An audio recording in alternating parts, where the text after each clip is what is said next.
What's going on, guys? Captain Cody Davis here with Tight Splice Charters. Going to give you this month's Lake Okeechobee fishing report for anybody who is interested out there.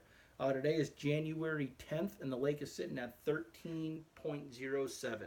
It is low for this time of year, but it's not quite to that sketchy stage yet. But I'll touch on the water level situation here at the end of the report.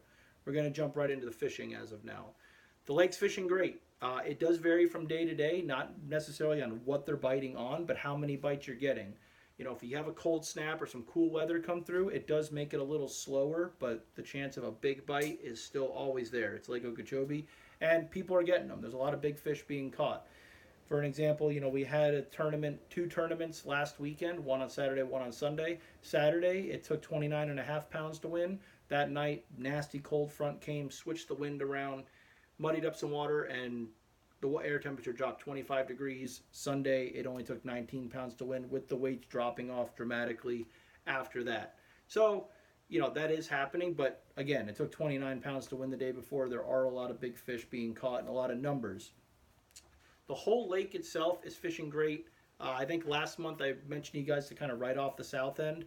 Not at this time. A lot of fish being caught down south, as well as all the way up the whole west side of the lake as of like last month. But we did have that cold front come through. It did muddy up the water, but I was out there today and the water is cleaning up down south, so good to go. I've been guiding pretty much strictly down south the past 2 weeks, and we've been tearing them up and fishing one spot, the mouth of one boat lane that these fish are traveling down to come in and go to the back to spawn. And I've been going through 5 to 6 dozen shiners every morning. Fish up to 8 pounds and lost count of how many 5 and 6 pounders we've caught. So really good to see. It's not just me. Recreational anglers and all the other guides fishing in and around me have been tearing them up also. So the south end, or a lot of fish are moving into the south end of the lake, which is great. Just like last month's report, the whole west side of the lake is still the same. It's amazing. It's the best it's looked in years, in my opinion. Anywhere you stop from the river to Clewiston, if you go to the back, you're going to find clean water, eelgrass, you're going to find beds, you're going to find bait. If you find the beds, there are fish around. You need to just slow down, make you some long casts, fish, you know, put your trolling motor on low, and you're going to get bit.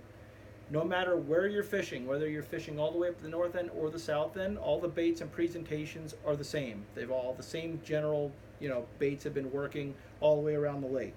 If you get to the back, a lot of people are throwing swim baits like a Big Easy or a Skinny Dipper, buzzing them just under the surface, in and around where all the fish are bedding, killing it, letting it drop in any holes in the grass you find, and you're going to catch fish doing that. Some really big fish coming on that as a search bait.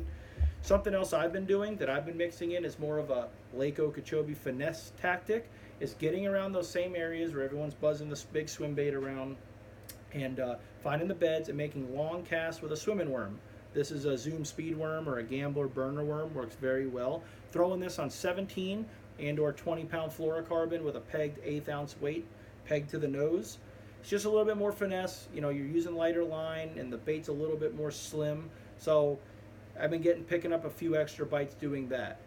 As you make your way out from the, from the inside, you'll notice that the water's going to start to get a little bit more stained, a little bit of color to it, which is not bad.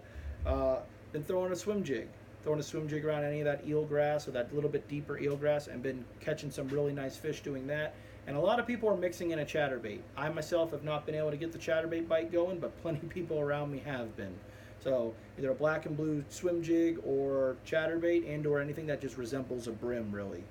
Then off to my favorite thing, once you get to the outside, if you can find any clumps of round reed or cattail that are just kind of isolated, pitching any style of beaver bait that you prefer to them has been getting you some big bites. You're not going to light the world on fire and catch them every flip, but if you find the right stuff and you're right on the outside of an area where you've been seeing a lot of beds or old beds in the back, been catching some really nice fish, and they're all big fat pre-spawners. So that's kind of what's been going on. I mentioned I'd jump back to the water level deal. It's at 1307, which is not sketchy, but it can get sketchy from the weather we've been having. What I mean by that is, if you're fishing the west side of the lake or running the west side of the lake and it's blowing 30 out of the west side of the lake where it should be 4 feet of water, it can turn into 2.5 really quick. As I mentioned, I've been guiding down south. I've been sitting my boat in 3 feet of water for the past 2 weeks. The wind switched around out of the southeast today and was honking pretty good. I sat in the exact hole where I've been sitting today, where it's been 3 foot. It was a foot and a half. It's literally blown a foot and a half of water out of the south end of the lake, which is pretty crazy to think about.